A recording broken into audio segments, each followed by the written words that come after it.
Good evening, everybody. Kevin J. Johnston here. Welcome to episode number 51 of the Tax and Money Show. That is correct. The Tax and Money Show is happening tonight. We're going to be talking about stop getting ripped off by your boss and the Canada Revenue Agency. Wow. So there's a lot to cover in tonight's show, everybody. It's been an unbelievable time. I do apologize that we've had a few issues here with the PC not working properly, but I think we solved them all, and we're set to talk for the entire evening on some very serious problems. All right, I'm just going to come right out and say it. We have a serious issue in Canada, not just with the Canada Revenue Agency. We have a serious issue with a severe lack of manliness, a severe lack of masculinity. I'm gonna tell a story. All right, this has been going on for the last little bit now with a client of mine, and this client of mine is guy my age. I'm 53. This client of mine is just about the same age, and he is working for a company that he owns. That is correct. He owns his own business. The guy is a contractor. And as the contractor, he would be looking to purchase items from various locations and sell them to people. So what does that mean? When you're a contractor who installs floors for a living, you're probably going to go to a flooring supply depot. At least anybody who wants to make money would do it that way, because you're certainly not going to just make it up as you go along. You're going to go to the supply depot and you're going to buy what is what's needed. And in some cases, what you will be doing is working closely with the supplier. So let's just say, for argument's sake, I decide to go to Home Depot and buy carpet and then install it in someone's house and mark up the carpet, let's say 20, 30%, and then charge for my labor on that carpet. I'm going to make a couple of bucks. I am not working for Home Depot. If I went to Rona is the other big one in Canada, or Lowe's in the United States, if I went to any of those and bought carpet and installed it, I most certainly I would not be working for either one of those companies either. When you buy something from somebody, you don't work for that company. And if you choose to mark it up, that is entirely on you. You still don't work for the manufacturer of the carpet, and you don't work for the store that you bought it from. That's just how it is. And if, let's say, Home Depot or Aiken Heads or Rona or any of the other guys that are out there were to state that you do work for them, well, they're actually committing fraud, because money is going to be changing hands in some way, shape, or form if someone is lying and saying that you work for them when indeed you don't. What I mean by that is, if, let's just say, everybody watching this show right now, if I were to state that all of you were working for me and I was writing off your earnings as if you were working for me, I've got a tax benefit to that.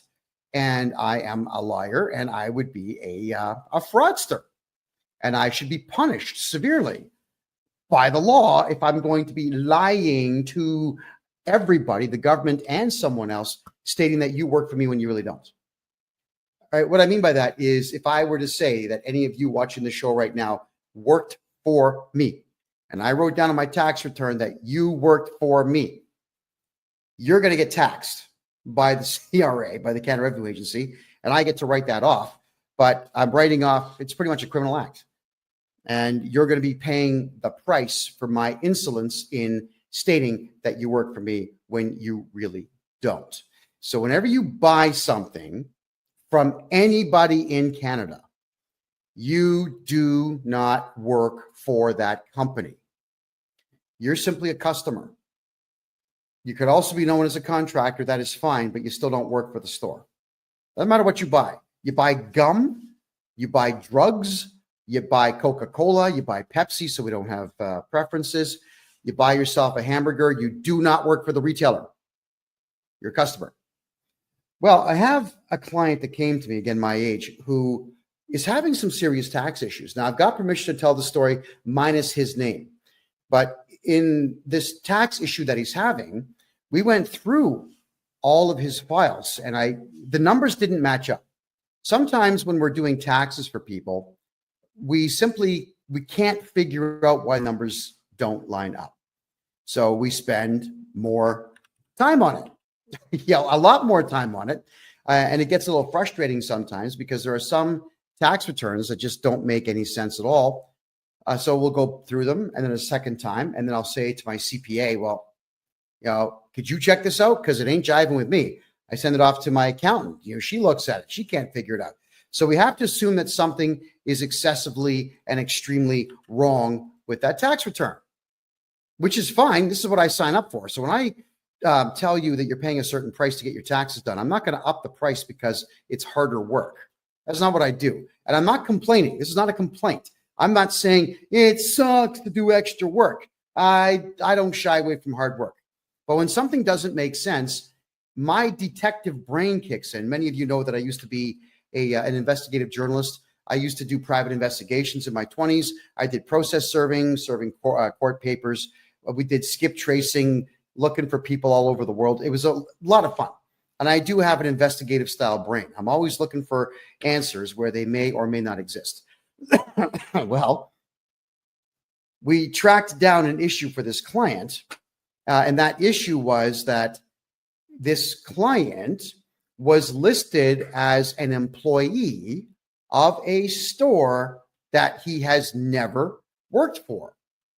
And they had put down what are called a T4A. Now in Canada, not the United States, we're talking Canada now, when you are employed by somebody, at the end of the year, they're going to give you a T4 slip, which says, we are X company and John Smith works for us and John Smith made this and we deducted this much tax from John Smith and all the things that go with it. So that T4 slip is your employer snitching on you to the Canada Revenue Agency about how much money you have made.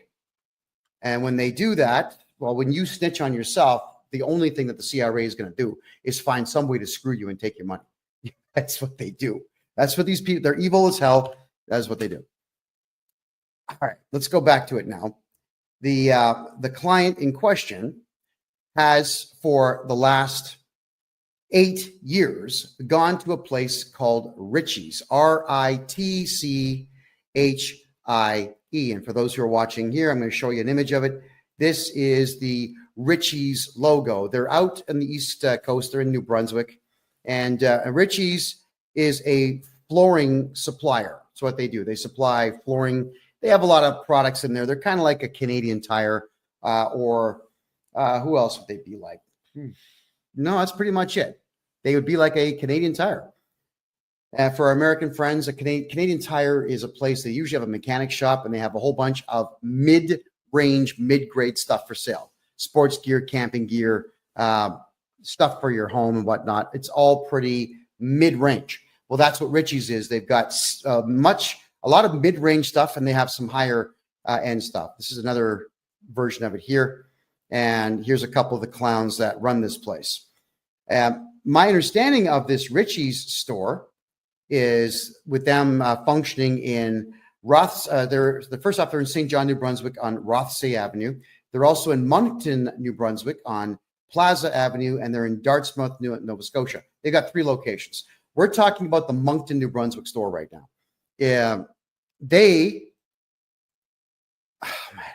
I can't even tell this story and take it seriously. It's just so irritating. So what happened is they got audited 15 years ago. I'm going to back the story up a little bit here. They get audited 15 years ago, and it scared the hell out of them. Strange how this group of millionaires, a couple of brothers, the Ritchie brothers, a couple of brothers who are multimillionaires are afraid of one little old auditor. And this auditor goes through their store and, like a bitch, these guys did everything this auditor told them to do. Show me your records, show me your books, show me your cash, show me your client list, show me your supplier list, show me everything. Everything I want to see, show me, show me, show me. And they did. And they ended up paying a lot of money because they were stupid, didn't get a lawyer. Now, they should have lawyered up for that. They didn't kick the guy out of their store. They didn't have a security guard there to say, buddy, you got to go. They didn't make any phone calls of any kind to anybody. They just completely cooperated with this auditor. Now, here was the problem with what this auditor had done. The auditor told them, oh, you've got guys, contractors that come here and buy stuff from you. And do you sometimes get these contractors to do work for your store? They said, yes. And then the auditor asked if these contractors work independently. Like, do they actually register corporations or register companies and just buy supplies from you and then go out and do the job? They said, yes. Now, the auditor lied at this point. The auditor says, well, if you have any contractors that are buying supplies, you need to put them down on what is called a T4A slip, which in Canada is the same as a T4. And it says that you make commission. So it's your earnings. It's you snitching on yourself, saying that you make commissions. Please tax me on these commissions. But the problem is this CRA auditor told the store to lie and commit fraud so that the Canada Revenue Agency could make more money. So for the last 15 years, this Ritchie's floor supply plate, cowards, absolute cowards, have been putting T4A slips out on all of their customers. Yeah. So if you're a customer of this Ritchie's place in Moncton, New Brunswick, they literally are listing you down as an employee of them on commission sales. So if you ever wonder why, as a purchaser of goods from this Ritchie's chain, why your tax bill is so high, it's because they're lying. It's because they're actually telling the Canada Revenue Agency that you work for them. So I wanted to do my clients' taxes, and I realized, here's something that has to happen. Is I'm going to put forward a series of legal documents when I do this tax return for the guy, stating that there is no T4A. It is completely fraudulent, and we have to file a police report, which I will. And I'm going to tell the Canada Revenue Agency, you cannot allow these T4A slips, which state that my client who's never worked for this store is going to be taxed by this store. Got to cancel them.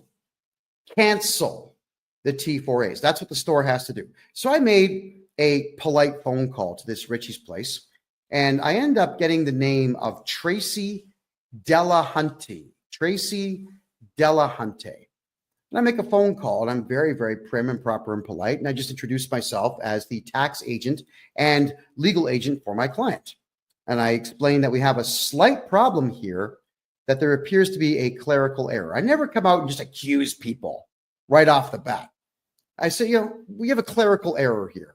It would appear that you have mistakenly put down my client as an employee of your corporation. And I'm wondering if we could get that corrected, please.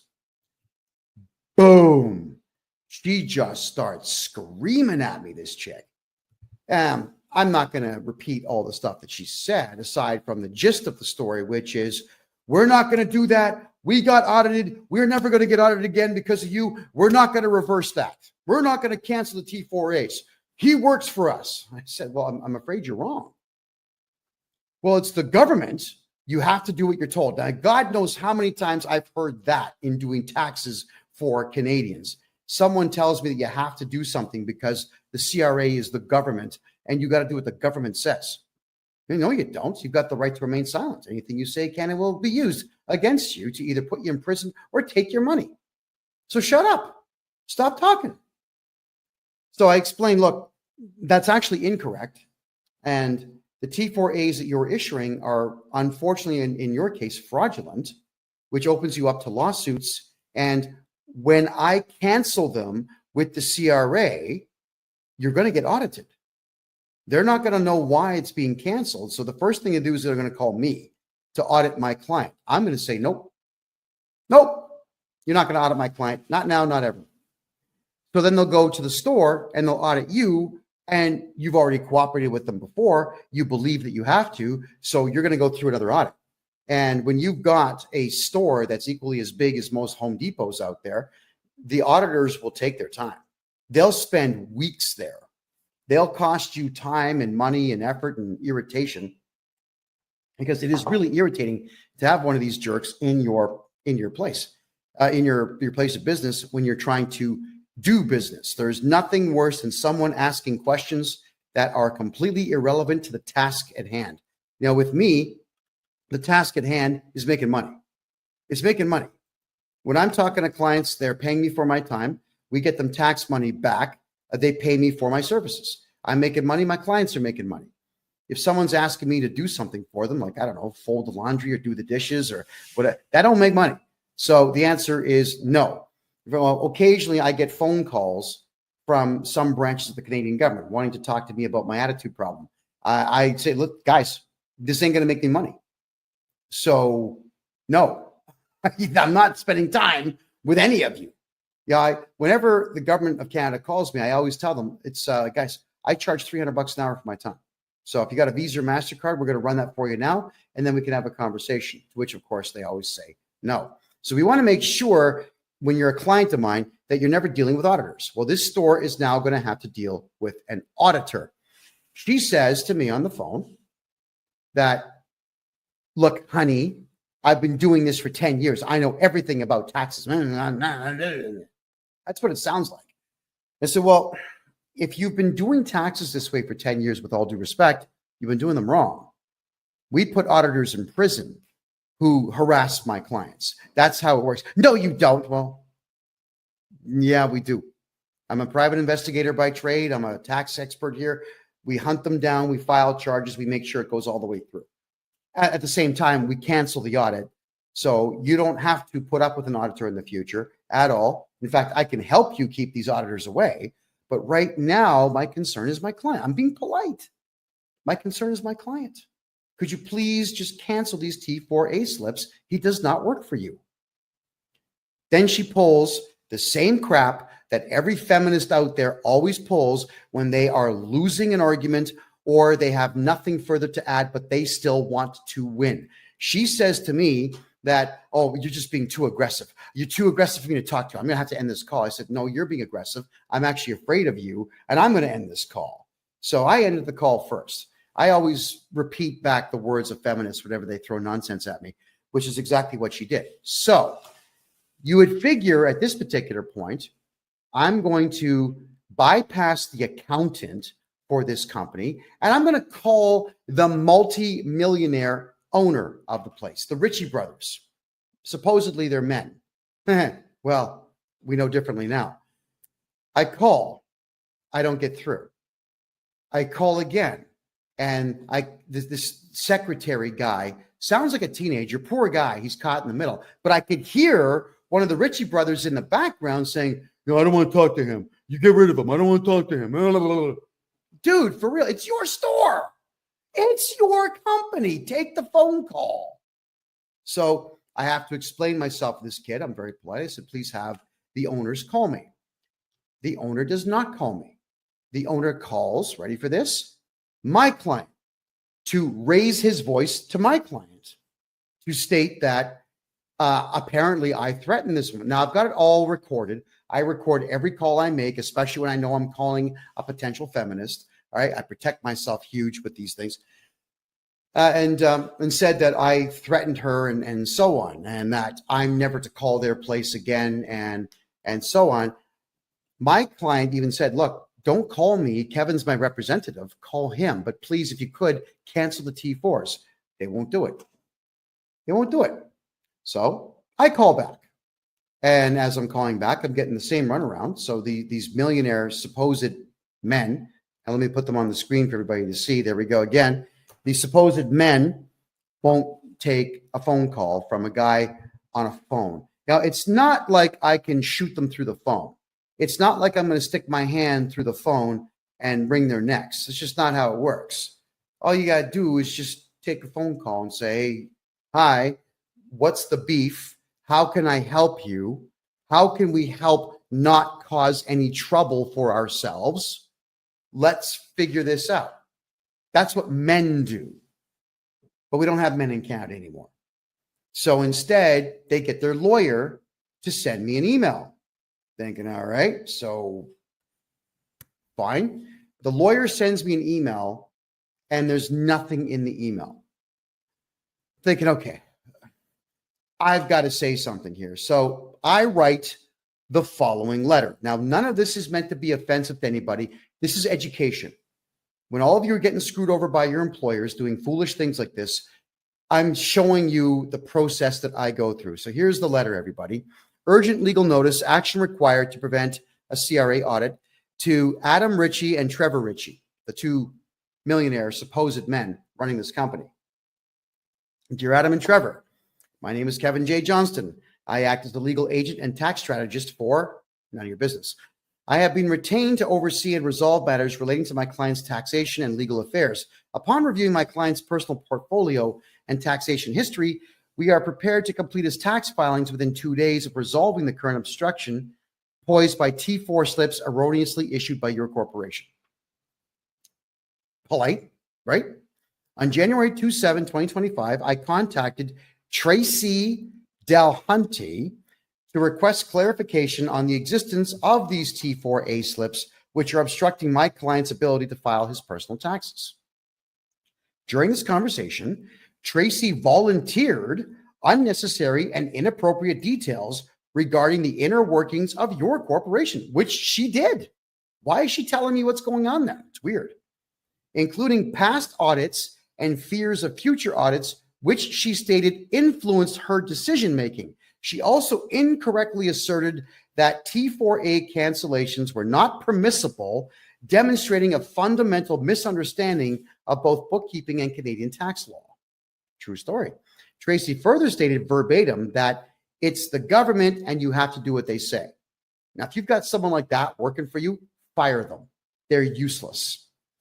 Suggesting a gross misrepresentation of the role and authority of the Canada Revenue Agency. For clarity, I will outline the relevant legal facts regarding the CRA. 1, the CRA is not a police force and has no criminal investigative authority. The CRA, 2, the CRA operates as a collection agency at arm's length from the federal government. 3, all decisions by the CRA are appealable in federal tax court, which has no authority to issue monetary penalties. 4, the CRA cannot access bank accounts, medical records, or private information without written consent. 5, CRA audits can be refused and auditors have no authority once you issue a no trespassing notice to them. Individuals and corporations have the legal right to remain silent, and auditors who violate your no trespass notice can be charged criminally and sued for tort harassment. Does anybody see anything wrong with this letter so far? To continue it, by issuing T4A slips to my client, your corporation has falsely classified him as an employee when he is in fact a sole proprietor operating under his own federal and provincial tax numbers. There is no employment agreement, record of employment, or contractual relationship between my client and your corporation that would support the issuance of a T4A tax slip. This action constitutes a fraudulent misrepresentation of my client's status and creates legal and financial complications for him. To resolve this matter amicably, I propose. All right. This letter has gone to Ritchie's Flooring in Moncton, New Brunswick, for those who are curious about that. So the immediate cancellation of the T4A slips, your corporation must cancel the T4 slips issued to my client and provide a letter on company letterhead acknowledging that the issuance was a clerical error. No big deal. This letter will be submitted alongside my client's tax return to the CRA to rectify the situation. This corrective action is legal, straightforward, and cost-free. It's free. It doesn't cost anything to fix a tax clerical error in Canada. All right? Nothing. Alternative resolution. If you choose not to cooperate, I will proceed to revoke the T4A slips on behalf of my client by submitting the necessary documentation and legal arguments to the CRA.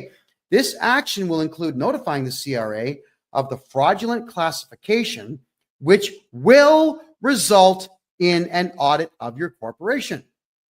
Should this occur, I will provide full testimony supported by evidence to ensure that my client's legal rights are upheld.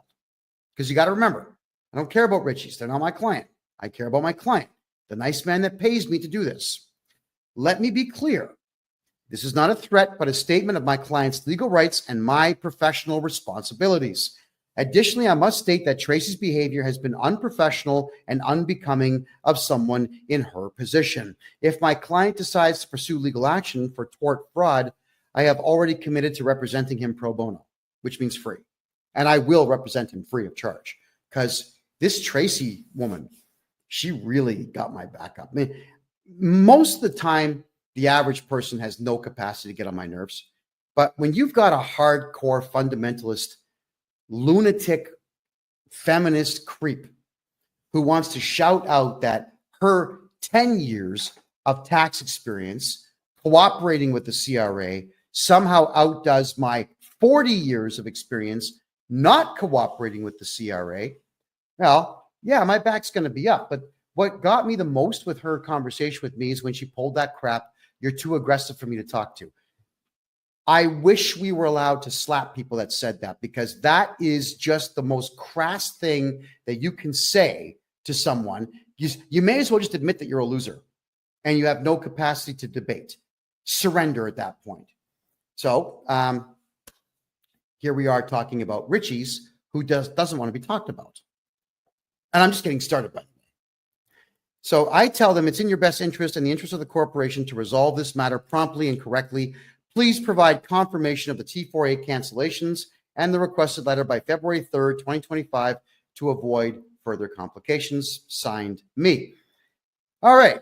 So again, you figure that the men, the brothers, these two names here, you've got Adam and Trevor Ritchie, Ritchie's Flooring. You figure that at this particular point, they would have the temerity, maybe, or just the bravery to contact me. You just say, look, oh man, this guy sent us a legal letter. He's accusing us of fraud. You know, why don't we call him and try to iron this out? That's the first thing I do. I try to iron it out. There's always a way to get things like this ironed out, but no, they've got stupid pride. Why? Because these two millionaire brothers apparently are beta cucks and allowed this feminist bookkeeper that they have get them in trouble. They sided with her. Fine, they're allowed to, but I'm pointing out that they're still committing fraud, whether they have silly pride or not. All right. So then their lawyer emails me again. And in this email, he's pretty short and sweet, but here we go. His name is Mark. You'll love this one, everybody. It's Mark D. And the last name is Tector. Mark Detector. Are you kidding me? That's this lawyer's name. He says, I am legal counsel for Ritchie's, and I have been retained in relation to the above noted matter. That was the letter I sent in. I have your email and letter dated January 29, 2025. I am reviewing your letter with our client and I am obtaining obstructions. In the interim, do not contact my client and do not make any further disparaging and unfounded comments against them or their employees. Regards, Mark Detector, partner at Stewart McKelvey Lawyers and Advocates. Advocates? I think he spelled that word wrong. I think advocate. Doesn't advocate have a D in it? I think it does. They forgot the D in their logo. The phone number is 902-420-3358. And he's got a cell phone number of 902-402-0101. All of this is going to be on freedomreport.ca afterwards if anybody wants to see it. And it's going to be on my website, KevinJJohnston.me. And you can read all of this nonsense for yourselves. So the lawyer, he does the right thing. He represents his client, and he's telling me that he's representing his client. He's telling me not to contact the client. Now, that is actually proper procedure. When you hire a lawyer or a representative or an agent, the agent is the one who speaks on your behalf. No big deal. That's okay. But to tell me not to make disparaging comments. Are you kidding me? If there's a beta cuck coward fraudster out there, you're all going to know about it. I'm not going to lighten my language and say, yes, we have a couple of males out there who may have made an inadvertent mistake, and they may have pride from old world, and that's impeding their capacity to make the correct decision, and we should forgive them. No, absolutely not. They are beta cuck coward fraudsters who have allowed a fraudster to run their accounting department, and they are defrauding dozens upon dozens upon dozens of hardworking contractors who are just customers. All right. So my reply, dear Mark, I wasn't going to put Mark Detector on this letter. Thank you for your letter acknowledging my legal demand. To clarify, I have no interest in engaging in discussions with your clients. My sole request has been explicitly outlined in my previous correspondence, and I expect it to be addressed accordingly. Right? There you go. Regarding any statements I have made, whether private or public, I am fully prepared to enter into a non-disclosure agreement, which is called an NDA, with your client, prohibiting me from making any future public statements about them from the date of signature forward, contingent upon their full compliance with my lawful and reasonable request. I trust this matter will be handled expediently. My name.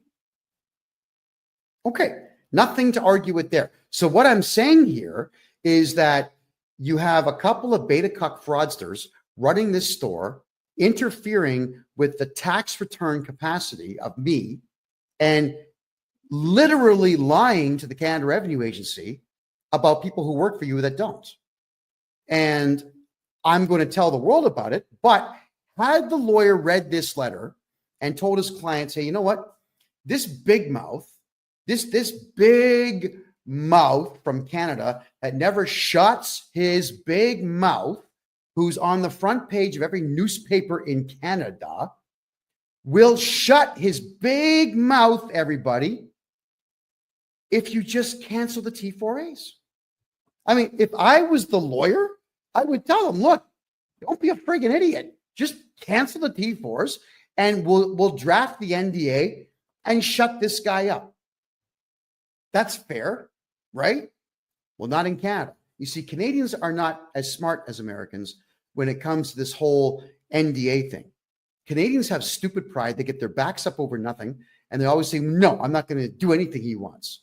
Okay, fine. So I'm going to tell the whole world how much your company and you suck. That's my right.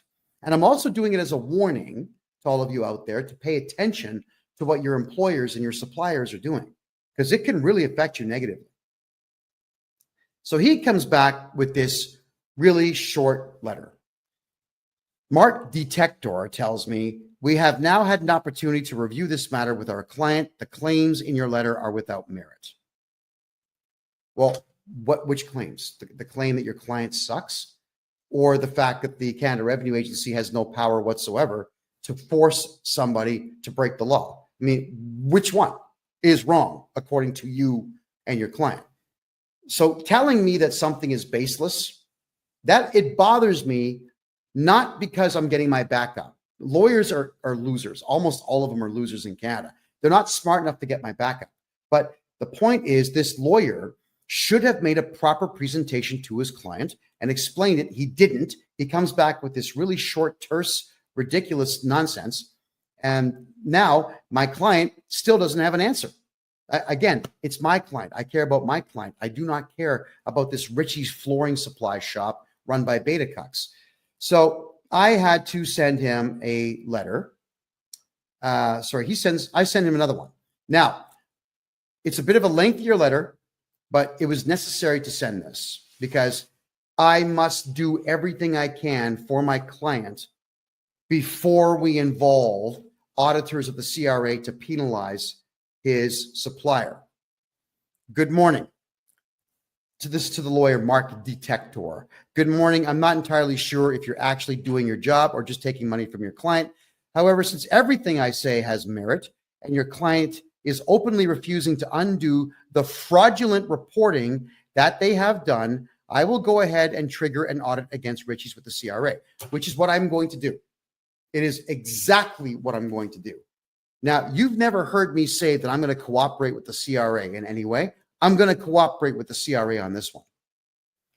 At this point, your client is fraudulently laying claim that my client is a staff member so that they can, ready for this, so that they can engage in higher write-offs, which I am calling exactly what it is, tax fraud. I will go ahead and have the T4As canceled without your client's involvement. And as much as I hate the CRA, I guarantee you I will cooperate with them fully to ensure that the audit against your client is extremely fruitful for the CRA. You should pay attention to Proverbs. I wrote an amazing one as I grew up in a country whose main export is cowardice. When you make a decision based on fear, it is 100% wrong 100% of the time. Tell your client, thank you very much for their time, and please wish them the best of luck with the audit that is coming soon. Should your client come to their senses, I won't be doing anything until Thursday of next week. So that's this Thursday, this Thursday, because I have other work to do. I'm not going to give you a deadline of any kind because I know your client is not smart enough to understand what a deadline really means. And thus you can count on this being our last communication unless you would like to talk your client into some sense and have them reverse their fraudulent way of doing business for my client only. All right? I don't care about the rest because they're not my clients. Also, without a court order registered in Bogota, Colombia, and Panama City, Panama, in those regions' proper courts, I will not be keeping my mouth shut. In fact, I plan to use your client as a case study in stupidity and an example as to why, when adults have fear, they fail. Letting you know in advance, I will ignore every Canadian court order that you get. Sincerely, me. Now, lawyers don't like it when you speak like this to them. So what does the lawyer do? He sends me a stupid letter. Here it is. Oh, not this one. It's this one. Please, mark detector again. Please see my earlier emails. Your allegations are without merit. My client reserves its rights in relation to any actions or defamatory statements you may make. First off, that's grammatically incorrect. My client reserves their rights. There you go. Not its, their. Okay, so I don't make defamatory statements. I use funny language to tell the truth. I can come right out and say, Richie's does not do business properly. That's not funny. But the millionaires who run Richie's Flooring Supply in Moncton, New Brunswick in Canada are a couple of beta cuck fraudsters who are absolutely gutless and will not take accountability for their illegal activity, and nor will they even pick up the phone when a gorgeous hunk of man looking like this makes a phone call to them to simply have them spend 5 minutes fixing a problem. My God, these guys at Richie's, this is their store one more time, right? I'm trying to understand how these guys got rich. And then I did some reading into the company, and they didn't do it. The brothers didn't do it. Their father did it. So these rich losers just got daddy's money when he died, and they're going to run this place into the ground because all they're doing is committing fraud. And they have a lawyer who's not doing his job. You know, your lawyer should really give you hell. When you're doing something stupid, it is your lawyer's job to say, look, yeah, I'm representing you, and you're this close to violating the law, so don't do it. Right? He's got to give you hell. Do you know, in Canada, whenever I would say something publicly, I would go to my lawyer and I would ask him, like, look at the script that I want to discuss tonight.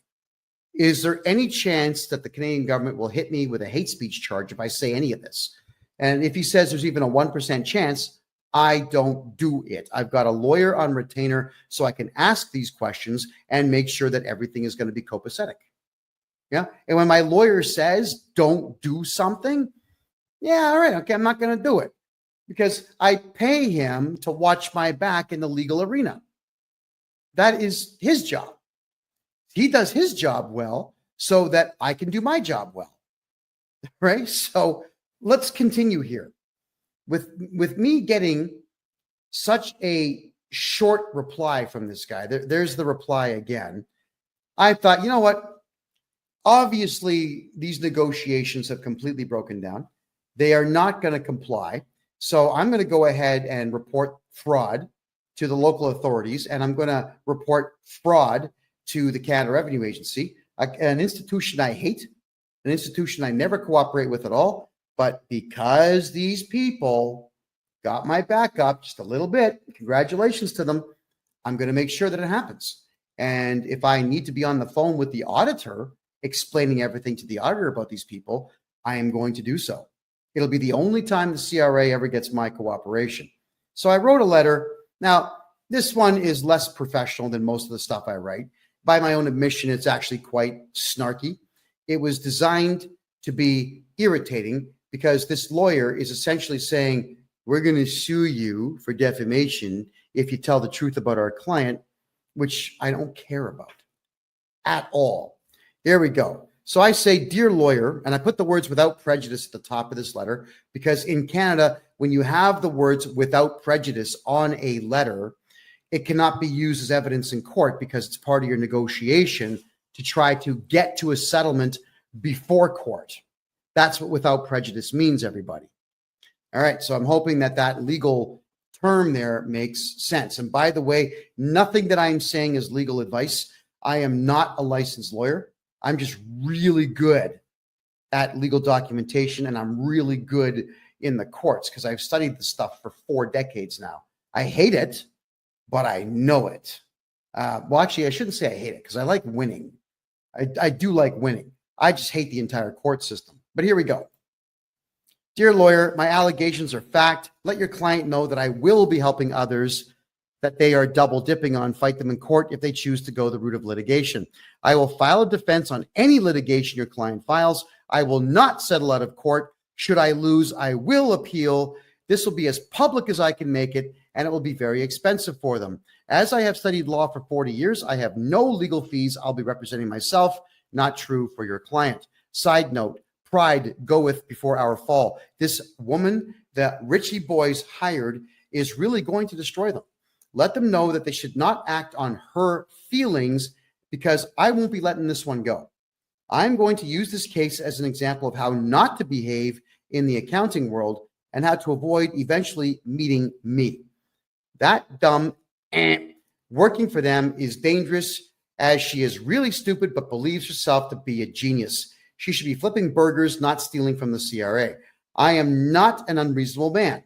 So this stupid shit ends upon cancellation of the illegally claimed T4As and possibly T5 forms for my client and my client only. When this is done, simply email me with Richie canceled in the subject line, and I will never need to communicate with you again. I will fix my client's taxes and move on. Let the Richie boys know that this can be solved with less than 30 minutes of effort, and that it will please me greatly to have this done right away. They really don't want me cooperating with the auditors of the CRA, which I will gladly do just to irritate that dumb ant they have working there. And that comes from the heart. Oh yeah, they will most likely audit them all personally when I request them to, which I will. Do what you will, Kevin J. Johnston. So these Richie's people, really, they need to grow some balls. They need to grow some sense. They need to gain a little bit of business acumen. And if you ever want to keep yourself out of lawsuits, Canada, you got to think like an American. I know all of you are saying, I hate America. Why? Why? Americans know how to do business. This type of thing would not come up in an American company. I've dealt with American companies thousands of times. And whenever issues like this pop up saying, listen, we got a problem. You're committing fraud and we're going to report you to the IRS. Like, whoa, wait a second. What's the problem? They will actually try to work with you. In Canada, everyone just gets offended, especially feminists. And this is the stupid stuff they do.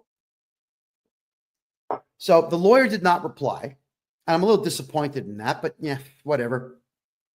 We did my client's tax returns as if he did not have a T4A form ever filed for him. And I am declaring in an affidavit, using all the legal knowledge that I have, to tell the Canada Revenue Agency that this stupid store, Richie's Flooring, is committing tax fraud. Now, here's the fraud, all right? Let's go back to the beginning of this story, where they got audited 15 years ago, and the auditor told them, if someone is buying supplies from you and they're a contractor, put them on a T4A.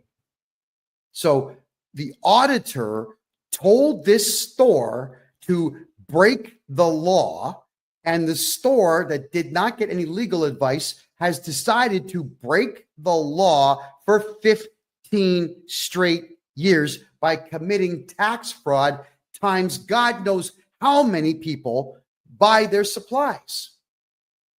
Think about that.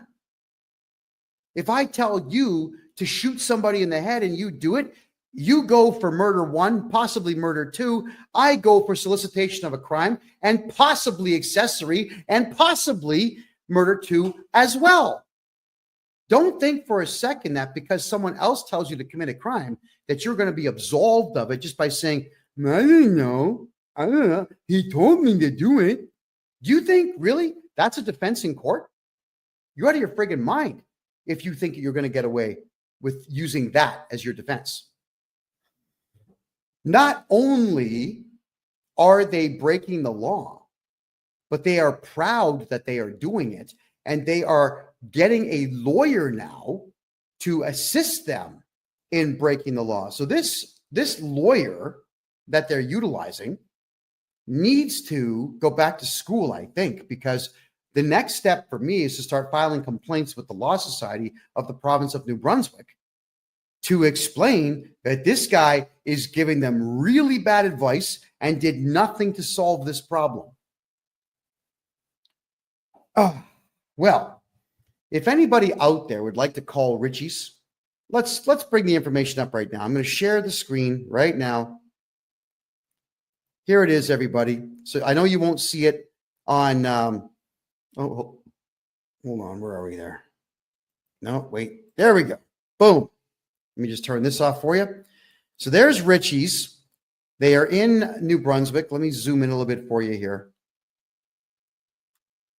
That's the store right there. Richie's Flooring Warehouse, 19 Plaza Boulevard, Moncton, New Brunswick. Okay, everybody out there who's watching on TikTok. Oh, sorry, guys. Is the audio better now? Is that a bit better for you? So everybody watching on TikTok, could you please put the phone number I'm going to dictate right now to you? 506 857 0400. All right. 506 857 0400. I'd like all of you to ask for Tracy Delahunty and ask her why she insists on committing fraud. Okay? Ask her. Don't be rude. Don't swear. Don't do any of this, but I need all of you to record these calls because stores that do this type of thing to people are evil. It is evil to do this, but we don't have to be evil. We just have to play the game the right way. So I'd like to ask you all, give her a call, Tracy Delahunty. Tracy Delahunty. Give her a call at that phone number and ask her to cancel T4A forms for everybody who is a contractor because it's illegal for them to double dip. Now, what do I mean by double dipping? Let me tell you right now. You see, these contractors in Canada, they're going to write an invoice. They'll write an invoice to this store for, let's say, $10,000 for services rendered. And then this invoice is also going to have the goods and services tax on it, which I think is 15% in that province. And the store will pay them and they'll be able to write off that expense. It's a contractor expense. It's a contractual staff expense. But what they're also doing is using the T4A slip to write that off as well. So they get to write off the same guy's stuff twice Well, the guy who wrote the invoice is no longer able to use all the expenses he has to lower the amount of money that he's making on a job from this company. Think about that.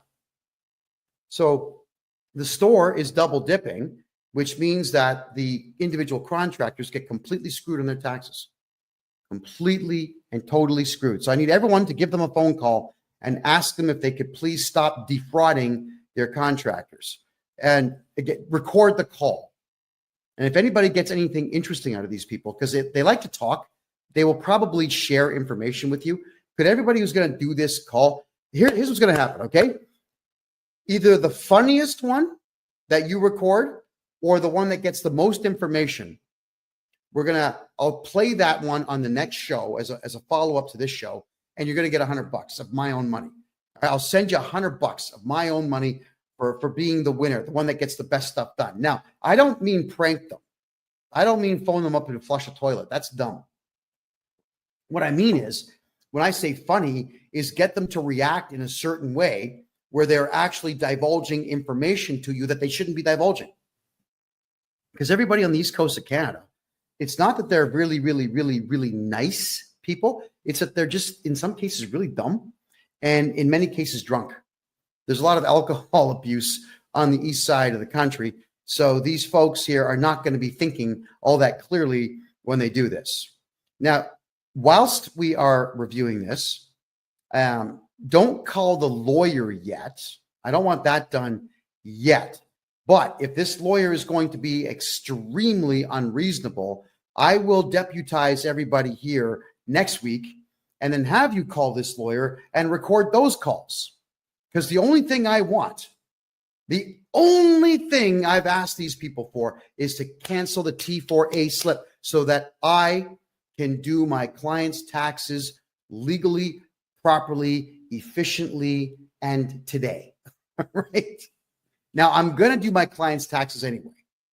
I'm not waiting for these people. I will do them anyway, and I'll be putting forward the letter to the Canada Revenue Agency explaining that this place is committing tax fraud, and the CRA, they'll be all over it. And when they call me asking, would you like to bear witness? Would you like to assist us? Yeah, I would. I absolutely would. I'd like to also encourage people, if you could, please. And this is just a personal thing right now. And I'm going to be taking questions very shortly, everybody. So save your questions for about 15 minutes from now. But I don't have very many pet peeves. I really don't care what people do. It's none of my business. But something that I cannot stand is bad manners when bad manners are not necessary. You don't need to be flipping off at the gums rudely for no purpose whatsoever.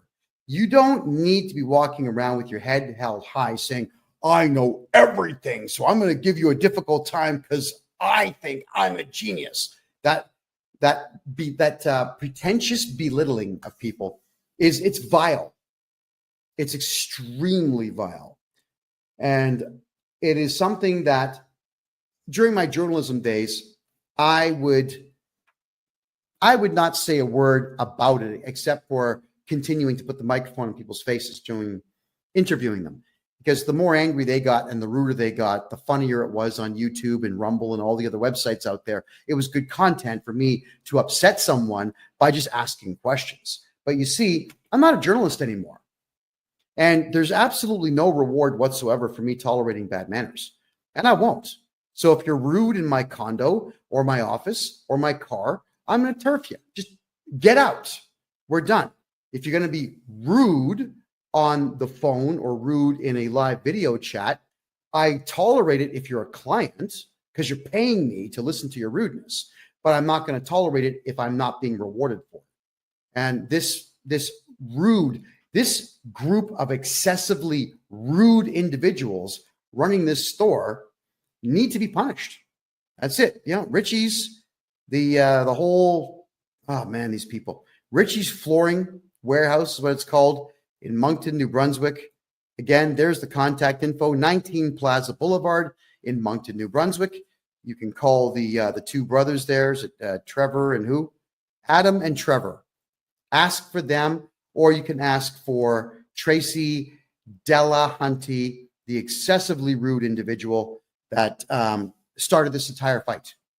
She started this because she thinks that I would have cared that she's worked as a bookkeeper for 10 years. I've studied tax law for 40 years, and I'm the first one to say I know more than most, but I don't know everything. And anybody who says they know everything is an arrogant jerk, and just dust them, get them out of your life. Now, I'm going to, I know on TikTok and over here on Kick, you're not going to see this, but I'm going to explain it to you while I'm doing it. I'm going to share another screen now. And this here is me showing you just how easy it is for this store to have complied with me in the first place. Like, they're about to cost themselves a lot of money on this. Wow. Okay. This is someone called Lone Wolf. It's a tax community that they discuss a lot of things, tax and money. And I come to this one not necessarily as a resource, but I come in here a lot just to see what updates that they make, because these guys tend to aggregate everything from around the web. So T4 slips in Canada is what we get at the end of the year from our employers. The T4 slip will say how much money we've made. It'll tell the CRA, the Canada Revenue Agency, how much Canada Pension Plan was deducted, how much employment insurance was deducted, federal and provincial taxes, and any and all bonuses that were paid. It snitches everything on you. And the T4A is the same thing, except you don't really have a salary. It's more commissions, or I guess odd jobs that you're doing for the same company, where they want you to pay tax on what you've made. I mean, if you're a client of mine, you pay tax on nothing. I fixed that. But I'm just telling you what these forms are for the sake of education here. So now let's go to this form here, and it says to amend, cancel, or replace a T4 slip in Canada.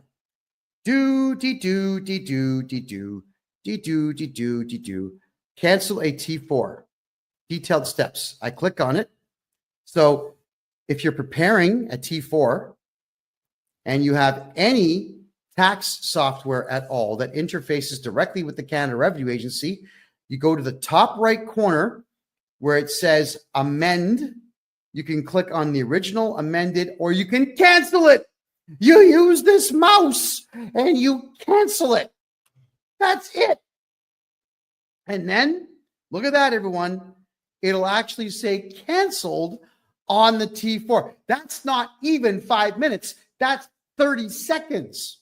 That's all it takes to cancel a T4 or a T4A. And I cannot believe that these crazy fools over at Richie's Flooring want to commit fraud and tell me how difficult it's going to be for them to cancel these T4As that they are illegally imposing upon people who don't even work for them. There's this merry band of losers.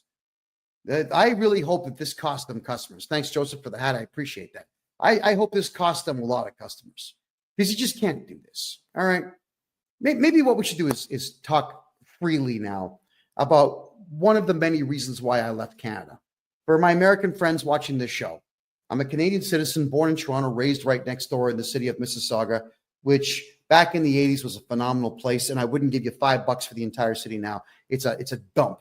It is a dump. All right. I left Canada because you really cannot get anything going in Canada. It's very difficult to do business there. The taxes are out of control, unless you know me. The other problem, though, is Canadian arrogance. It's unprecedented everywhere in the world except for one other country out there, and that would be France. French people and Canadian people are arrogant to the nines. They think they know everything, and they act like they do, and they cannot wait to tell you how offensive they find you. You know, that doesn't make money. It's like Canadians are afraid to make money. Yeah. I swallow my pride when there's money on the table. Yeah. When I'm not sure you guys ever saw that show. It's called Hardcore Pawn. It was that guy Les with the slick back. He's bald here. He's got slick back hair. Him and his son and his daughter run a pawn shop. I think the place is probably closed now. But in Detroit, cameras would follow crazy people going into this pawn shop, and it's just nuts the way people would behave. But this guy, Les, I loved him on the show because he always told the truth. Hey, I see money on the table. You've got my interest. I want to make a deal. And I'm the same way. There's money on the table. I want to make a deal. Oh, what's that? You're asking me to fix a clerical error so that I don't have to spend $30,000 on a lawyer? Sir, have a seat. Let me get you a cup of coffee and let's fix this clerical error. And we get it fixed. And we shake hands. And I walk him out the front door politely. Why do I want to get my back up? If I'm going to get my back up, I'm not going to make money. Right? But if I keep calm and cool and collected, I will make money. Now, one thing that Canadians suck at more than anybody in the world is customer service.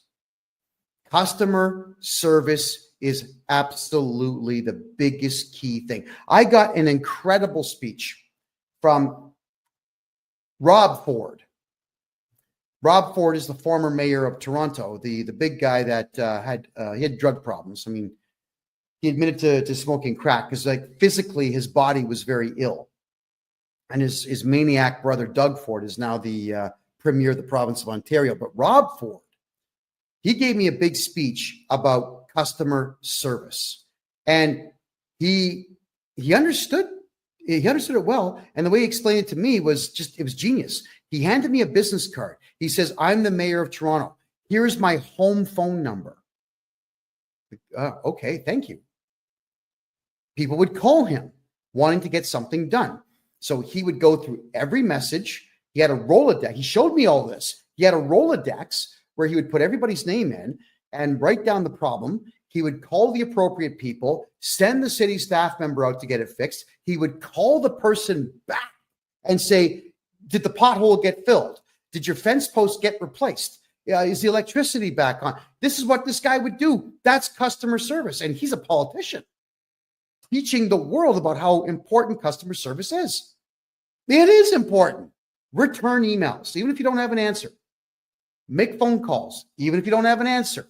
Return faxes, return letters, return whatever it takes. With me, I go through my client list, and even if I don't have the job done, I just call my client and let them know, listen, we had a delay because I'm looking for some information. We put a request in for it. We're not going to have it till Thursday of next week. I'll be picking up your file Friday of next week. Is that okay? Just people want to know that everything's going to be okay. And if you are a good customer service person who actually cares about their customers, you're going to do just fine. Serve that shit out of your clients. Serve the hell out of them, because if you don't serve your customers, someone else will. The Americans get into business to make money. They are there. They're pounding the pavement. They want to make cash. With Americans, it's a complete revolution of goods. Get the goods in the store, get the goods on the shelf, put the sale price on, get them out the door, make the money, replace everything tomorrow. Canadians are, and the boxes are here. I'll do it tomorrow. Some customers in the store right now. But that's the way Canadians are. And when you're like that, you're going to lose. Just like this Richie's place is losing. And I'm going to make sure that they lose a lot, because that feminist stunt that was pulled on me, that really got inside. I don't dig that one bit. You're too aggressive for me to talk to you. Don't ever say that to me. That is the wrongest thing to say when we are in the middle of exchanging information, and all I'm asking for is for you to do one thing that's free, that will alleviate you of stress and me of stress. Just freaking do it. Don't argue with me. Because here I am telling the whole world how horrible this Richie's flooring place really is. And I'm using them as an example for all Canadians out there to understand that you cannot let people like this walk all over you. You can't. So contractors, if you're a contractor in Canada and you do any contract work at all, nobody legally can give you a T4 slip or a T4A slip saying that you work for them when you do not work for them. So if you need to, you sue them. Sue them. It's tort fraud. All right. You can ask for money for that. You can ask for additional money called punitive damages to punish them. And you can even say, Your Honor, I'd like you to charge this person with fraud. Now, you probably won't get that one, but you'll get some money. So you got to pay attention to what's going on out there, everyone. No matter what, because we are in really awful economic times, especially in Canada, because the world is a mess, because most countries in the Western world have got massive amounts of unfettered immigration, bringing in the worst of the worst from around the world who have completely destroyed our culture and our way of life and so on. I get it. Everybody's stressed out. But instead of rising to the occasion, everyone's just fighting with each other. I'm not going to fight anyone. I'm not fighting tax people out there. I'm going to compete with them by offering a better product than they do and by fighting for the rights of my client base. Just like this store should have got their lawyer to say, hey, CRA, you cannot instruct us to break the law, and we are not going to lose any customers for you. So get lost. You can say these things.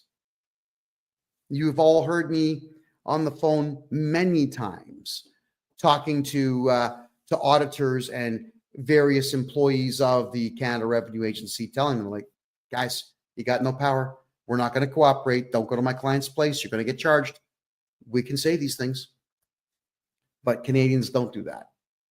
Everybody in Canada would rather live in fear than just do that one little bit of work to make sure that you're not going to be screwed over. And that is to scrutinize everything and then call the perpetrator out who's harming you. Got to do it. No one's going to do it for you. Nobody. Okay, so let's have a quick peek here at some of your questions now, everyone, because I know there's some questions here. Canada has such potential but bad leadership. That's absolutely correct. But Canada also has a bad attitude. Canadians have had it too good for too long. That's one of the biggest problems here. Country was too prosperous, way too prosperous for its own good. From 1948 to 1994, money on every street corner, money everywhere. When the rest of the world was failing, Canada was succeeding. So Canadians got way too comfortable. Decadence is not good for human beings. It's just not good. So I'm hoping that we never get to a point where we have nothing but leisure time, because human beings become worthless with leisure time. And we've seen now what's going on. Everybody's scrambling and just ripping each other off as opposed to trying to be better. All right. Is there a function for people to use with process to push forth accountability in terms of ministries? Yes, there is. We have to culminate as a team and file lawsuits and court injunctions against our politicians. Could you imagine if 1 million Canadians decided to collectively file individual lawsuits against one politician? Let's say Doug Ford, the Premier of the province of Ontario. If we had, there's 14.5 million people in Ontario, the province itself. What if 1 million, not even 10% of the population, filed a lawsuit against the guy individually? You'd bankrupt him just in the defenses. He'd have to spend over $100 million just filing defenses plus the legal fees. He'd be bankrupt. You could take his house, take his car, take his money. Yeah, we can do these things. There's a way to go to any courthouse anywhere in Canada and file criminal charges against these people. It's called laying up private information. Why do we not do these things as a society? No one's going to do it for you. So stand up, get off the couch, go get it done. Go do these things. Absolutely, we can. All right, I'm going to have a quick peek here at some of your questions. Okay. Am I live? Yes, I'm live. It is currently 10:15 p.m. Eastern time on the 18th of February. Thank you so much for asking. I see some questions here now in the Rumble room. Boris N65, you just ordered a 60-minute call. Excellent, Boris. You should be able to log into Calendly and pick your date and your time. So we'll be talking soon, I'm sure.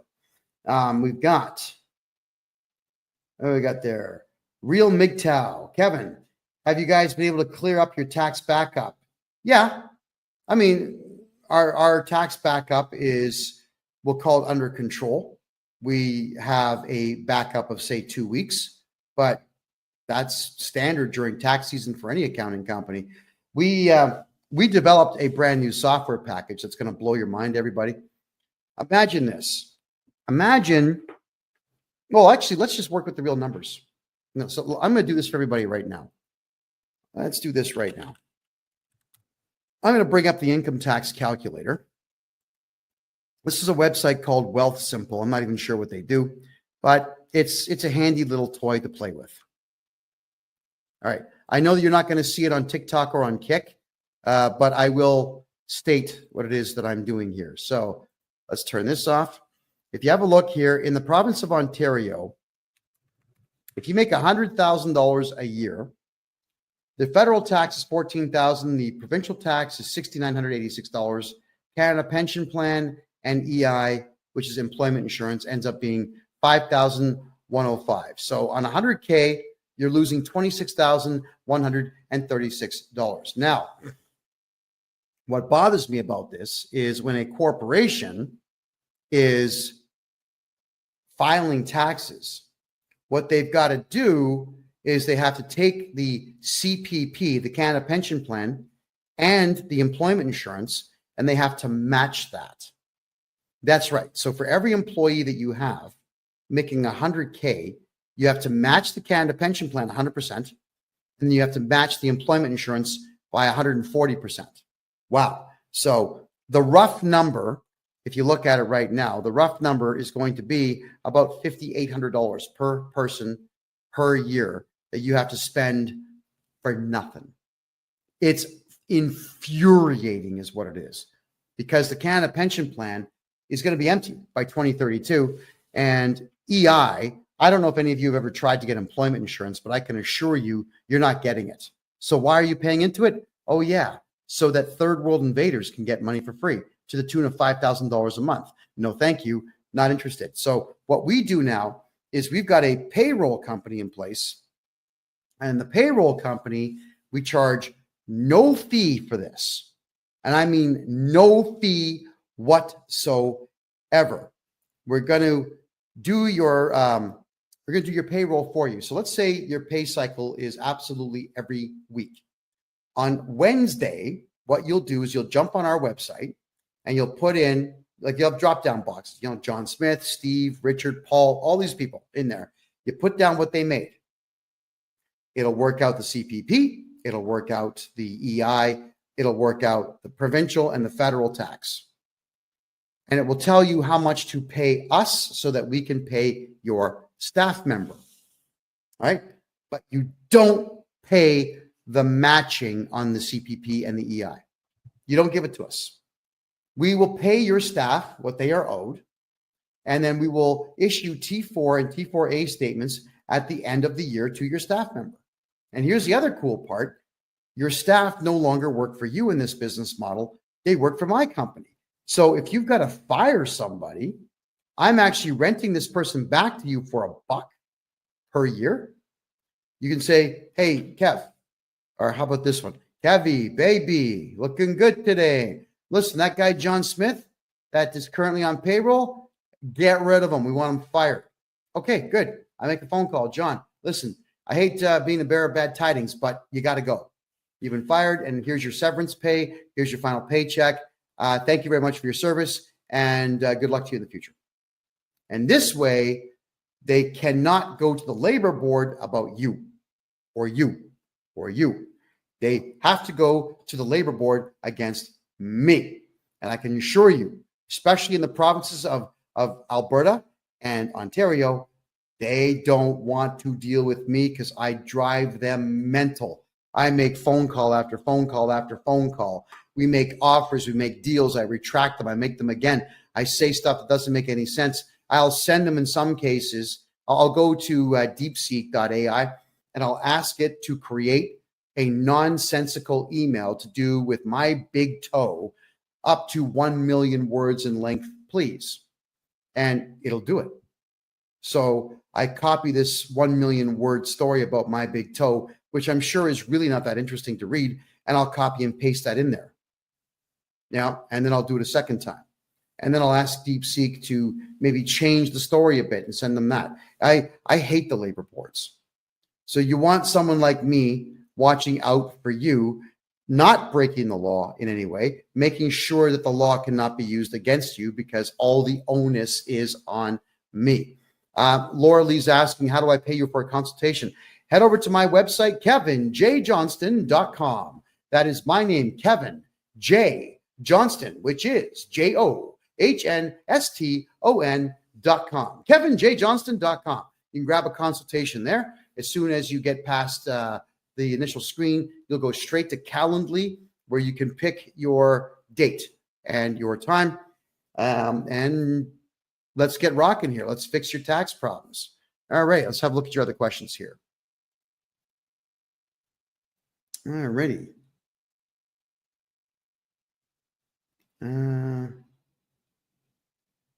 All right, guys, I don't really want to get into politics. All right, so for everyone who's asking me about politics, I'm staying out of it. I did my last political show on the first Tuesday of 2025.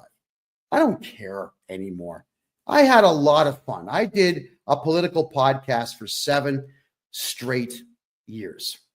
And we cost a lot of politicians a lot of money. I thoroughly enjoyed my time. But I'm a tax guy now. I'm enjoying taking money away from the Canada Revenue Agency and giving it back to the people. So don't call me Robin Hood because I don't look good in tights. Just call me, I don't know, call me a hate-filled maniac for hire, because I am, when it comes to these CRA people, I am a maniac. I can't stand them. I hate them with all my heart. So I go to town on these idiots, and they don't like it. And they typically back down because they have absolutely nothing that they can do to stop me from doing what I do best, and that's irritating people. And my mother always used to tell me, son, you could irritate Jesus. Now, and when I said thank you with a big smile on my face, that was not the response she thought she was going to get. But that is a compliment, and it is extremely true. What's the best province in Canada for business? Suppose it's like, well, what are you doing? If it's prostitution, it's British Columbia. If it's drugs, it's Quebec. If it's drugs, the second place one would be Ontario. If it's drugs, third place would be British Columbia. If it's drugs, fourth place would be Alberta. But if you're looking for which province has an economy that's growing, the only one is the province of Alberta in Canada. All the other ones are shutting down. Everyone's leaving. Everybody is leaving. Yeah. I do taxes for people in Quebec. And Quebec is unlike every other province in the country that works on admiralty law. Quebec works on civic law. And civic law means that the province can do whatever it wants. And they do. They do whatever they want, which means the province of Quebec has their own provincial taxes, which are ridiculously high in comparison to the rest of the country. And they've got such ridiculous rules about property tax and whatnot that nobody in Quebec is making money. So everyone's leaving. They're all going to Alberta. But if you're in Quebec and you want to do business in Quebec, what I would recommend is you contact me. I'll open up a numbered corporation or 2 or 3 for you in Ontario. You can still do business in Quebec, but just make sure that all your invoicing goes through the Ontario corporation. You don't want the province of Quebec being involved in your business. Filing a provincial tax return in Quebec is really stupid because they will not leave you alone. Not ever. They are ridiculous individuals. Am I still active in opening offshore accounts in Panama to protect people's money? Si, oui, Absolutely. Of course I am. I adore doing it. We've opened bank accounts now for well over 100 people, and they're all doing quite well. They're all quite happy with it. The answer is yes. All right. What do you do if CRA launched assisted compliance programs for a 2022 farm loss? I don't know what the assisted compliance program is, but what I can say is if you're running a farm, you should be losing money on paper. And that is what I do best. I make sure you lose money on paper. Your farm should lose money for 10 straight years on paper. So if anybody out there is on a farm or owns a farm and you want to get all your tax money back on that farm for the last 10 years, get a hold of this guy right here. Okay. That is what I do. Am I in Toronto? Hell no. I was born in Toronto. I was raised right next door in Mississauga, but I despise Toronto. I don't like the roads. I don't like the architecture. Anything after 1960, I can't stand the architecture. I mean, the left wing nut jobs destroyed that place. And look at the mayor that you've got in there now. Olivia Chow is a Chinese communist, essentially a spy for communist China. And when I saw her dancing almost completely naked in some feather outfit to show the world how sensitive she is to the far left politics, I'm thinking, yeah, Canada, the only thing that's going to save you is revolution. A violent overthrow of your government is the only thing that'll save it. When you've got that type of trash in charge of the biggest city in the country. And when I say biggest, I mean biggest by a lot. It is more than double the size of Montreal, which is the next biggest city. Double the size. You can't have trash like that being the face of your city. But Canadians, you voted for her, and you're not throwing her out. So for me, the odds of me stepping foot inside of the city of Toronto again are zero. Zero. Unless, I know it's a joke, but I'm kind of partially serious. Unless some Kazakhstani terrorists showed up and said, hey, we got this nuclear weapon here. Here's the key. The battery still works. Would you like it? I say, well, sure. Just make sure that you can ship it to Front Street in Toronto, right? Beautiful. And I would clack it. I'd set the timer for 3 hours. I'd leave town. I know exactly what hill I would go to watch the mushroom cloud go up and just smile. I don't even smoke, but I'd crack out a stogie and I would just watch. I hate Toronto. I loved it as a kid. It was an incredible place in the 80s, even up to the early 90s. Now, it's just a dump. It is a dump. It doesn't matter that it's got big screen TVs everywhere. What does that matter? All it's doing is selling you stuff that you don't need. It's not like there's jobs in Toronto. It's not like it's a place you invest and make money. The condo market is completely dead in that place. Nobody can afford housing, and the taxes are the highest in the country by a lot when it comes to anything to do with the home. Food prices are 5 times the price they were in 1988 in Toronto. Why would you want to be there? You know, Panama City, I'm in Panama City, the capital of Panama. The subway system here is better than Toronto, faster than Toronto, cleaner than Toronto, and it's only 35 cents to jump on the train. 35 cents a ride. Tap your credit card, walk through the gate, get on the train. No violence, no strung out drug users sleeping there, no homeless sleeping in there, nobody picking on you, no one throwing things at you, nobody crapping in the corner. There's none of that nonsense here. You pull that stunt in Panama, the cops will work you over. You know what I love about the cops here is that they actually are really pleasant people until you screw up. And if you screw up deliberately and they identify you as deliberately committing a crime, they break out the old tonfas, you know, the billy club with the L shape, they'll crack you one. So don't be a criminal here. And I think Panamanians have got the message that it's not wise to be a crook here. And as a result, everywhere I go is safe. So Toronto, be damned. Not interested. All right. That's a good point, sweet guy. You're saying capital gains are 66%. That was actually not passed in the House of Commons. That was not passed in any legislature whatsoever, but the Canada Revenue Agency has chosen to do it anyway. Completely illegal. But if I'm your tax guy, there is no capital gains on anything that you do. I eliminate that capital gains garbage. It's gone. You got to get a hold of me. How do you save fees and taxes on the RRSP?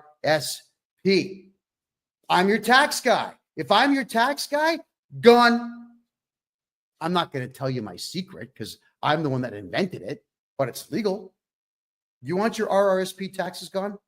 Call me. What they're talking about there, folks, it's called the Registered Retirement Savings Plan. This was something that every TV network and radio station in the country before the internet was pushing on Canadians. I know because I fell for it too when I was a teenager, where they say, put some money into it every year, you get a tax break. And you can take all that money out when you retire. But what they didn't tell you was they'll tax it 48%. So you're just deferring taxes to your senior citizen years when you actually need the money the most. Yeah. And the other worst part of it is, everybody, is that the government tells you that it's for your own good.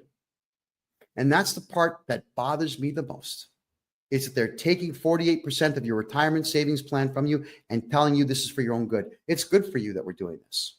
You're coming close to retirement age. You've worked 60 years to have nothing. And now we're going to take 48% of what you've made, and it's good for you.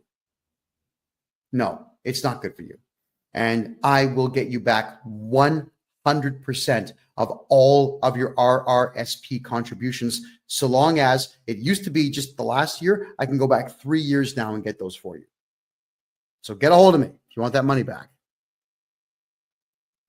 Do I have an office in Toronto? Yes, actually I do. My criminal lawyer and my corporate lawyer are in Toronto. So if you need to drop something off at one of my offices there, let me know. But I don't come to Toronto. God, man, no. Oh, God, I hate that city. No, you won't see me there.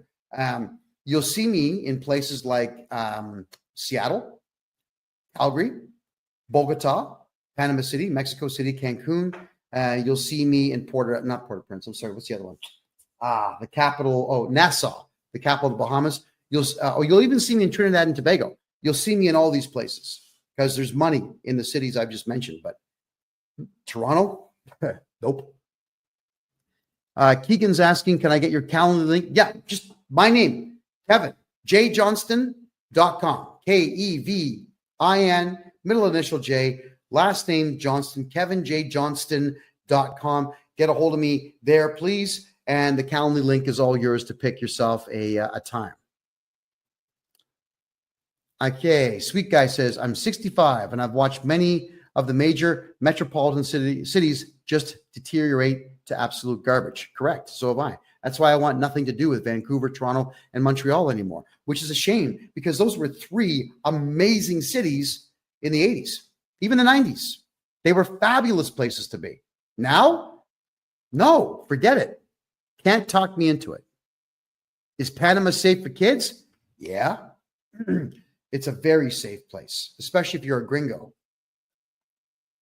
The cops here will protect the gringos because the gringos bring money. Now, gringo, which means, North American. Actually, mostly it's either you're white or you're born in the United States or Canada or Europe and you speak perfect English. You're a gringo. So they'll treat you quite well here.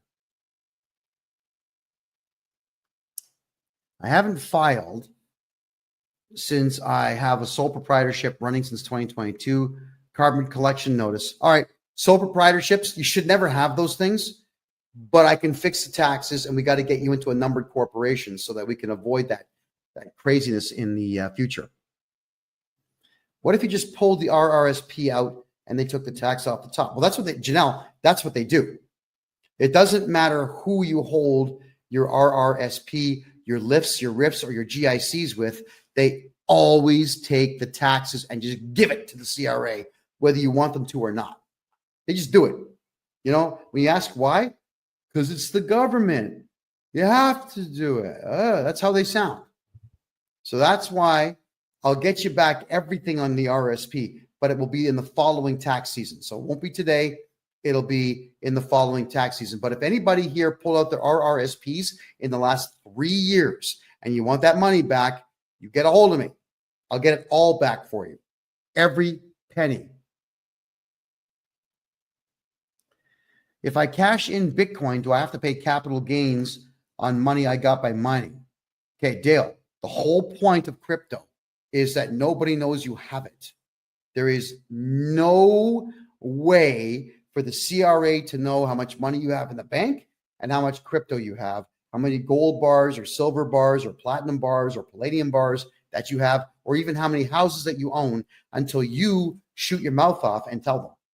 So, Dale, if you've got crypto and you're making money in the mining game or the staking game, shh, say nothing. It's your money. Don't give it to them. However, Dale, you can use a crypto loss as a capital loss and do a huge write-off on that. That's when you can talk about crypto. And if they say, well, where's the money now? I don't know. Some guy named Muhammad stole it, right? So talk to me about that sometime. What would my charges against the bank be called for? Giving all my money to the CRA?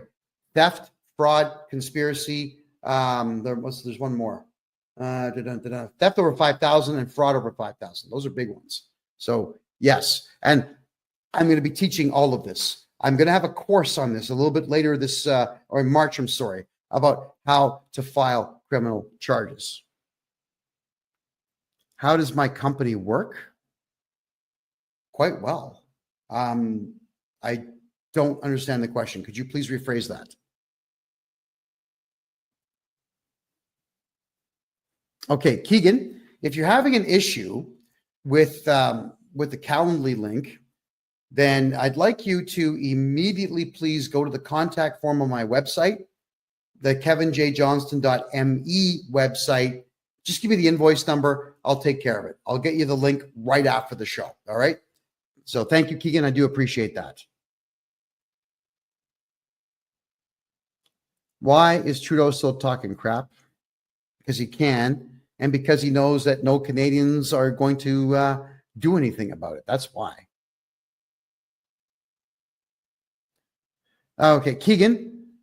Yeah, you definitely got to get a hold of me, Keegan. Please do that. In fact, everybody write this down for Keegan so he can email me. It's freedomreport.ca@gmail.com. Email me right now with all your contact info, Keegan, and your phone number. I'm going to call you right after the show. Are Panamanians nice to Canadian people? Yeah. Oh, yeah, they certainly are. I was having a good laugh today with a friend of mine. We had this gorgeous waitress today. We had chicken wings that were like this big. It was awesome. And I just said to her through the Google Translator, "You're gorgeous and I want to marry you." So she just types back saying, "Okay, but you got to get me a ring right now." So, I'm searching my pockets looking for a ring, and she's laughing, we're laughing the whole bit, and she's going to be cooking me dinner this coming Saturday. So, the ladies here are fabulous. People here talk to each other. People here have a good time. It is remarkable how easy it is just to strike up a conversation with somebody. Mostly through Translator. I've got these really wicked earbuds now that I stick in. I give them one, and it translates in real time. Yeah, it's like the Babel fish from the Bible. It's amazing. People in Panama are awesome, guys. You'd love it down here. I love it down here. Okay, Clap. If you're talking about the banks breaching fiduciary duties and breach of trust, that's not a crime. That's civil. You can sue them for that. So you certainly can do so. And you should. What should I do? The bank account has been frozen by the CRA for the last 3 months. Mr. Fix-It, I have to redo your taxes for the last 10 years, get your tax balance to zero for you, and they have no choice but to unlock the account. That's the only way. You can appeal and fight in court, but it's ridiculous. Let me just redo your taxes. Get her done. There we go. And KD, you're saying pay your debt? Why? That's rude. Why? Okay, let's cover that for a second here, everybody. You all know that I used to be a journalist. And you all know that I've been to 3 major war zones during my journalism period. You all know that I went to the Myanmarian war zone and I went into Bangladesh. I had to go with armed soldiers. We had to carry machine guns, knives, grenades. I went into a war zone so dangerous that the soldiers told me through a translator that if you see 4 or fewer attackers, throw the grenade at them. 5 or more, hold it to your head and let it go off, because if they catch you, they will cut everything off of you and feed it to you. That's how gross these terror groups were. And the Canadian government is funding all that nonsense. As gross as it is, I'll just tell you the truth here, because I, to this day, cannot get the images out of my head. 2018 is when I was in that war zone. That's 7 years ago. 7 years ago, and I still remember all the dead bodies that I saw in the fields. Dead children, dead women, dead babies, slaughtered with knives that the Canadian government's paying for with CRA's money. Don't you ever come on my channel and tell someone to pay their CRA debt. Don't ever do that again. You're gone if you do. Do not pay the CRA anything. The Canada Revenue Agency right now is going out of its way to make sure that terror groups around the world have more than enough money to slaughter innocent people everywhere. I'm the only one that went to that war zone. The only one. There was not a single journalist that went to the Myanmarian war zone. They're not brave enough to do it. I was there. I saw this. I filmed this stuff. There was a court order put on me by the Canadian government saying that I could not release that footage. Well, guess what? I brought that footage with me here to Panama, and there's nothing stopping me from releasing it. In fact, I'm testifying against the Canadian government in Bogota, Colombia this September, and we're going to play all that footage. I'm not going to watch it. Look at this. Look at this. When you see that stuff, it never leaves. And I know that my country of origin is the one paying for death all over Asia and all over Africa and all over the Middle East. Don't ever tell anyone to pay their Canada Revenue Agency debt. I'm telling all of you, do not pay the Canada Revenue Agency. It's not like it's going to Canadians. It's going into the hands of killers and pedophiles and terror groups all over the world. So, you know what? I'm going to block that idiot. Just get the hell out of here. Nobody wants you here. Anyway, getting back to taxes. Do you have any representation office in Alberta that can do my taxes, or how does that work? D. Carly, we do everything remote now.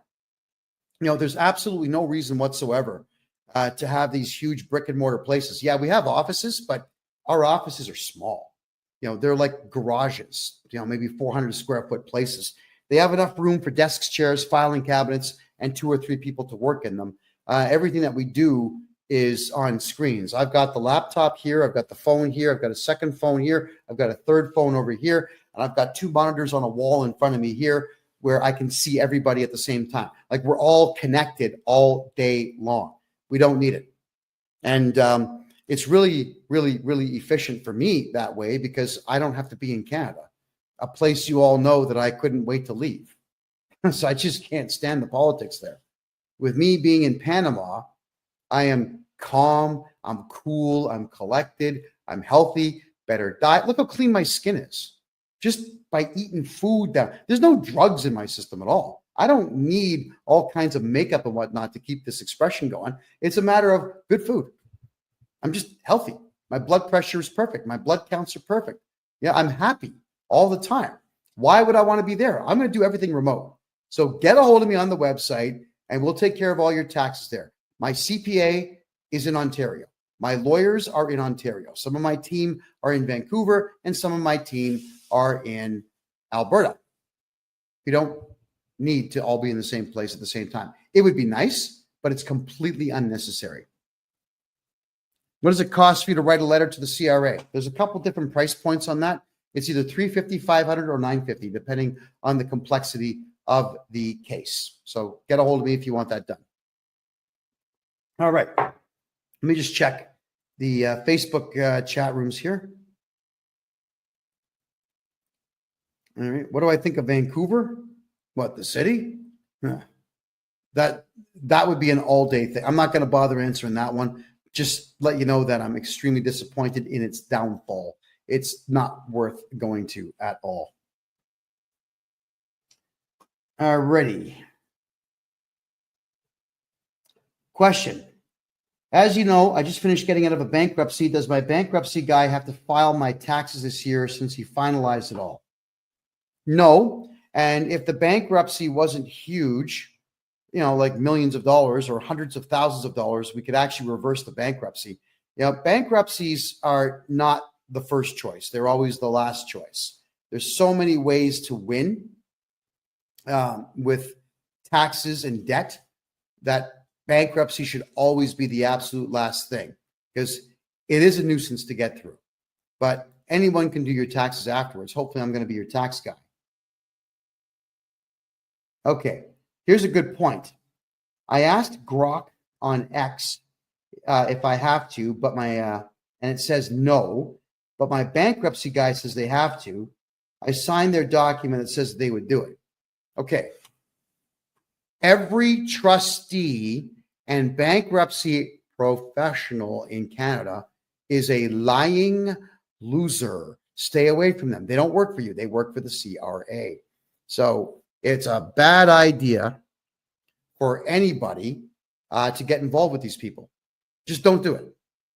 And as for consumer proposals, bad idea. Why?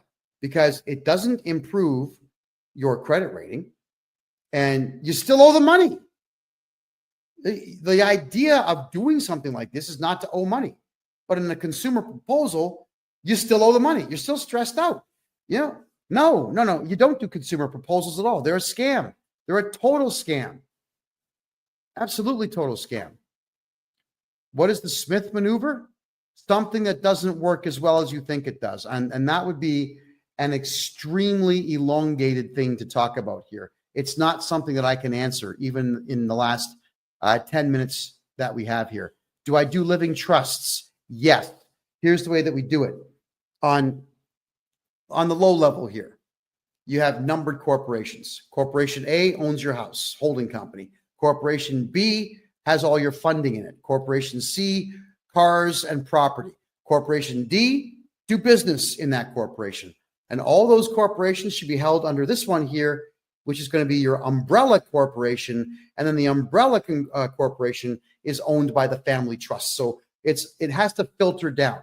And when you build a family trust, start with the corporations at the bottom, then move them into the umbrella corp. Then we move everything into the family trust. You can do it the opposite way, but it's a lot more work. There's far too much prep work to get that done. It's better to just do it piece by piece by piece. All right. What should you do besides a consumer proposal? Well, if it's taxes, hire me and I'll get your tax bill to zero. If it's credit cards, we can always negotiate a better price for them. Or if it's credit cards, knowing that you can't do prison time, and if you don't care about the credit card ever being useful again, you can simply just walk away from it if you like. There's nothing stopping you from doing so. Consumer proposals means that your credit cards will no longer work, your lines of credit are no longer accessible, and you still owe the money. It's positively worthless to do one. The trustees get paid by the government when you do a consumer proposal. So stay the hell away from those people. They're crooks. Do you have courses or classes we can take to learn how to set up and run corporations if we wanted to do business that way? Petra, yes. Starting March, the last Wednesday of every March at 8 p.m. Eastern time, all year long, which is going to be 5 p.m. Pacific time and something like 7 p.m. Eastern time, or sorry, Atlantic time. It's going to be right in the middle so everyone can be there for it. It's going to be a membership fee of $25 a month where you can come in and learn this stuff. It's going to be a private closed circuit meeting where everybody's on Zoom. You listen to what I say for an hour, and then we have a discussion, questions. That's how we're going to be doing it. Also, we're looking into the law right now. Right? I've got a meeting at the lottery head office, the Lotteria office here in Panama, to find out if it's legal for me to give away money to Canadians and Americans from Panama. We think it is, and the 3 people I've spoken to at the Lottery Corporation here in Panama say it is, but we got to make sure. Because if it is, everybody who joins up for that $25 per month fee is going to get a chance to win cash. All right, we're going to start giving away cash on this show come September. So we have big plans for what we're doing here. That my good fortune is your good fortune. I'm having a blast doing what I'm doing in the tax realm here for Canadians and for some American folks as well. So we're going to give back by giving away a bit of dough. Here we go. Can I assist you in British Columbia? I can assist you everywhere. It's just that Quebec is excessively difficult in some cases.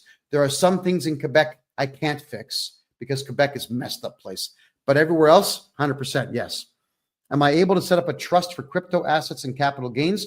Yes, but you still should not be talking about crypto anyway. If you've got it, shh. So long as you shh forever, they don't know you have it. And if they call you and say, well, we're going to audit you, you call me and I get rid of the auditor and I ban them from communicating with you ever again. And if they do communicate with you, we charge them criminally. Just if you have crypto and gold and silver and stocks and bonds and debentures, and if you've got dividends coming in from investments all over the world, just shut up about them. Stop talking about what you have and you're going to be fine. All right. Keep it. It's yours. The CRA didn't earn it. You did. All righty. Next. All right. So Petra, yeah, you'd love Panama. This place is absolutely remarkable. I'm excessively happy here. D. Carly says, my wife received CERB in 2019, didn't do our taxes for 4 years. Now we've got huge penalties. Okay, D. Carly, I'll just redo your taxes for those 4 years. The reason that they put penalties on is because you didn't do your taxes, and they know that if they just guess and throw a big number at you, that's going to be your incentive to get your taxes done. So let me do your taxes and I'll get your tax bill to zero because that's what I do. If we need to cash out crypto, what do we do with it? Take the money and run. Shh, quiet. Don't say a word. How do you think the CRA is going to know you cashed out crypto? Do you think that they are looking at everybody's crypto accounts? Do you think that the Canada Revenue Agency even understands what crypto is and how it works? They're idiots. They hired 30,000 diversity, equity, and inclusion losers from crappy third world countries with intelligence quotients of less than 75. These people know nothing. Keep your crypto and keep quiet about it. Okay, just checking here. Thank you. How soon could you set up a consultation with me? Right now. Just go in and buy one right now. And Calendly will kick in and tell you what dates I've got available. My name, KevinJJohnston.com. There you go.